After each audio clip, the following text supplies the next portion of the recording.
L'Italia, con le prospettive di una crescita timida, non recupererà fino a tutto il 2013 i livelli pre-crisi del PIL.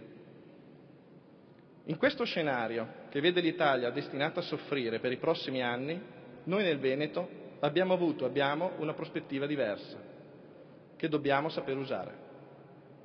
Nei lunghi 24 mesi della caduta libera della produzione, il Veneto ha frenato la discesa con un meno 13,6% rispetto a un meno 18,1% italiano. Verona ha sofferto meno con un meno 7,9%. La nostra disoccupazione ha sofferto, ma meno del resto del Paese, con un tasso nel 2009 del 4,8% contro il 7,8% nazionale. Questo anche grazie all'intervento appropriato della Regione con ammortizzatori in deroga che hanno sostenuto l'occupazione e soprattutto la nostra fiducia. All'interno di questo trend Verona è ben attrezzata, ha delle carte da giocare, lo abbiamo visto.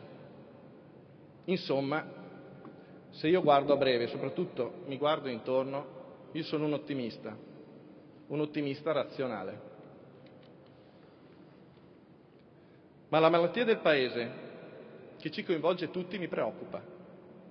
La crescita lenta è il vero problema e trovo davvero sterile il dibattito tra rigore e crescita. Il rigore è un concetto semplice, si taglia, si chiudono tutti i cordoni delle borse. Sono scelte dolorose, creano conflitti, ma trovano una ragion d'essere nella ricerca necessaria di una credibilità internazionale. Ben più difficile è parlare di crescita. Anche qui c'è un astratto consenso generale, ma poi nessuno sa bene che cosa sia e soprattutto come fare per ottenerla. Bisogna trovare l'accordo su un progetto, bisogna avere una visione, bisogna decidere nell'incertezza, allora il conflitto diventa più forte. Fare strategia è sempre molto più difficile che arrendersi alle scelte obbligate. Per la crescita non ci sono scelte facili, non esistono investimenti a rischio zero e questo noi imprenditori lo sappiamo molto bene.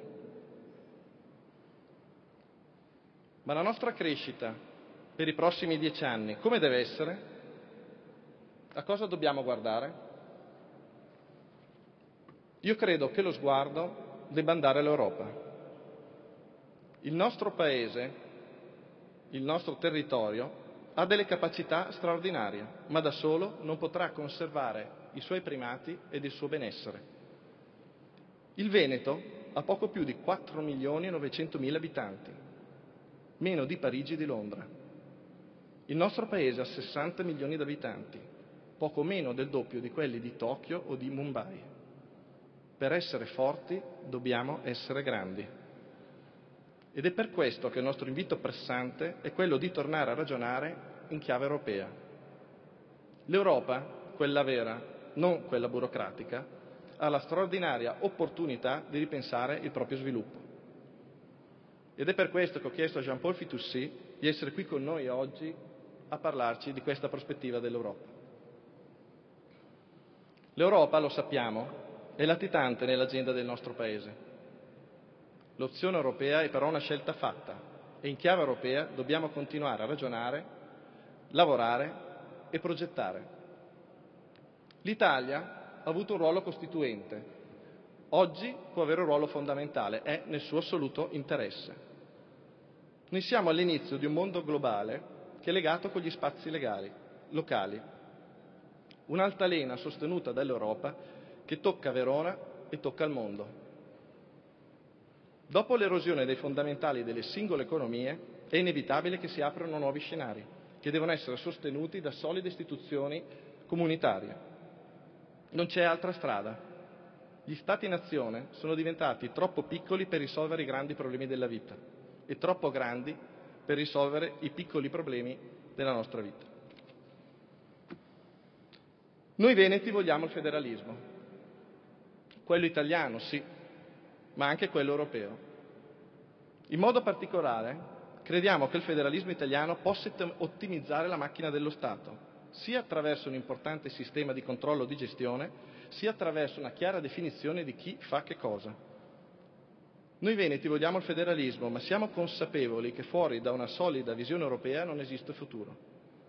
In questi anni Noi veronesi abbiamo fatto molti passi avanti, contando soprattutto sul nostro spirito di sacrificio, sulla capacità di guardare lontano, sulla nostra creatività.